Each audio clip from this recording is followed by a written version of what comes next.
So hi, this is Nick Williams sitting here with Julia Cameron. Lovely to see you again. Thanks so you. much for taking a few moments to chat. You're welcome. One of the things that I'm fascinated by, and I know it's affected me personally, and I see so many people's eyes light up when I talk about it, is this idea of having a shadow life and being a shadow artist. Mm-hmm. So how did you come to this realization yourself? Well, I was myself a shadow artist. I had a great love of film, and my first husband was Martin Scorsese, who, when we were married, was not yet famous, but he was clearly a genius. And I found myself submerging my own writing career to help him with his movies. So I found myself playing a very good second fiddle. And it was years later that I realized I wanted to direct movies myself. And so in 1988, I shot a feature film, which actually was invited over to the London Film Festival. Congratulations, that was big, wasn't it? It was wonderful. They said, "This woman is not an old coward, but she is funny." That's So great. I enjoyed that. So how did you make that connection, though, between realizing that you were living a shadow life as opposed to that's what was right for you to support somebody else? How did that shift happen for you? Because I think that's what a lot of people would love to hear, is how do they kind of get a grasp of what's their own shadow artist life? Well, I think we need to come in touch with what we love.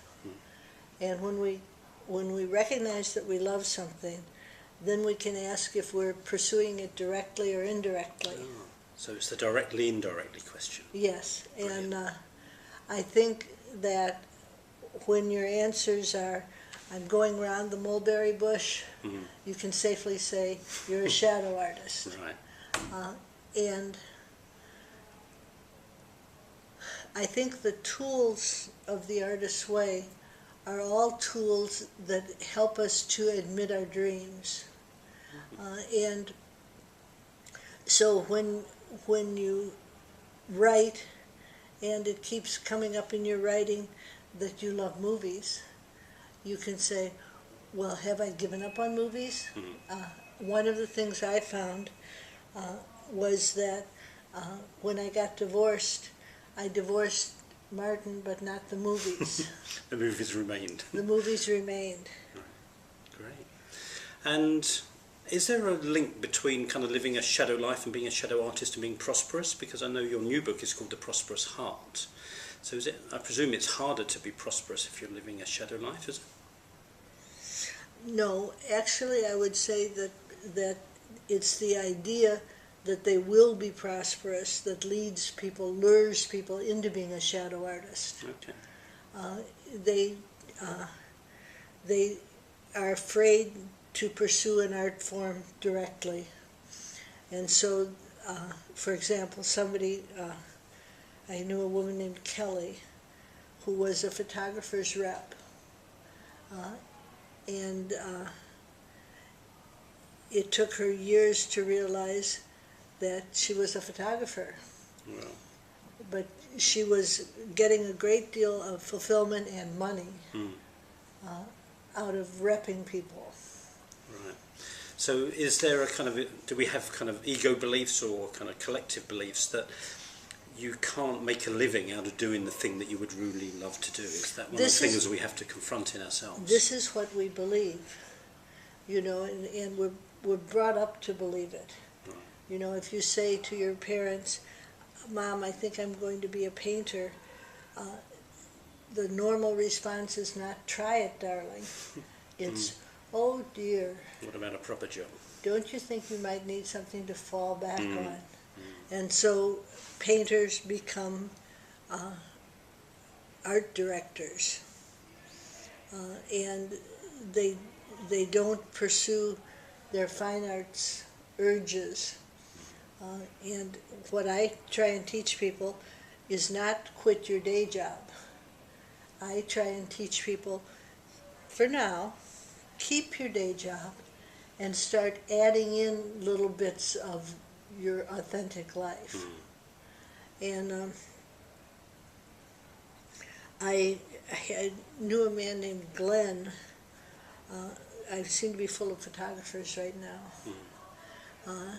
And he was a photographer's rep, and he was a very successful one.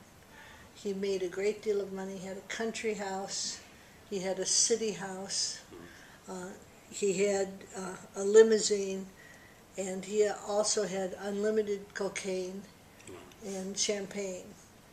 That was how far his tastes had progressed.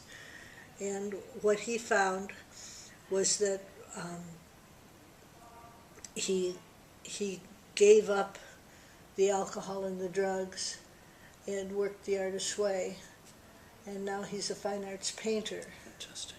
So he's found his true calling as opposed to his shadow calling. He's found his true calling, and would say he's a happy man. And what he says, looking back over his vastly successful career as a rep, was, I was never happy. I was always trying to medicate my unhappiness. Yeah, I can recognise that one. I think we all can, can't we? So, And one of the questions you had just before the break, before we had having this conversation, was somebody was asking you about kind of creativity and money. And I know that the foundation of The Prosperous Heart, your new book, is that all prosperity has a spiritual foundation. So right. What are people's tips for kind of, I suppose so many people, I do, and so many of us do have fears of like, well, if we're really creative, we're not going to be able to earn enough money out of it. So we end up, as you said, with the shadow calling. So how do we step into that real confidence that our creativity can become income for us? well, you need to do it. That's a good start. And You can't do it in theory. people are very afraid, and then if they start, like with The Prosperous Heart, I ask people to still write morning pages from The Artist's Way, the 3 pages of longhand morning writing. And then we ask them to keep tabs on money in and money out, which is actually a Debtors Anonymous tool called Keeping Your Numbers, which sounds a little bit sinister. And then we ask them to abstain from debting. And then we say, now check in with yourself twice a day. And just see if you're on track. And when people start to work with these tools, their creativity sort of surges forward. And as it does, they find themselves getting many ideas that make them better at their jobs, so they may get a raise. Ideas for how to use their spare time to pursue their goals. So they start. And the idea essentially is that it is an abundant universe, and we can become a conscious part of it. And when you're on your right path, you become a conscious part of it, and it starts to get a little bit exciting. It begins to be, oh, I can do that. An adventure. An adventure. And money seems to come with clarity. And a lot of us, before we start to make the link with creativity and spirituality, we have money as our higher power. So we worship money. And we worship money, and we have what I call a magic number, which is a number that we tell ourselves, if I just made X pounds, I would be happy. And the problem with the magic number is that as you approach the magic number goes up. So we never quite get that. We're never satisfied. We think there's never enough. And I argue, I hope persuasively, that there is enough for us all. So it's about kind of showing up in faith with our creativity. Yes, showing up in faith and being willing to take little chances, which become bigger chances. Or I should say, little adventures, which lead to larger adventures. And do you find then the world and the universe kind of open up to you, as you were kind of alluding to there? It's like the possibilities open up rather than close down the more you pursue your creativity. Yes, and you get lots of little cues from the universe that you're on the right track. And that gets to be exciting. So any final tip you would give to anybody who's just wondering, how do I take my brilliant creative idea and move forward with it and potentially generate my income and my livelihood from it? I don't think there's a simple answer for that. I think, I would fall back on using morning pages, the morning writing, 3 pages of longhand writing, an artist date, which is a fun solo expedition once a week to do something that interests you and enchants you. It brings you alive. Yes, your sort of artist date, you're wooing yourself with it. And thirdly, walks.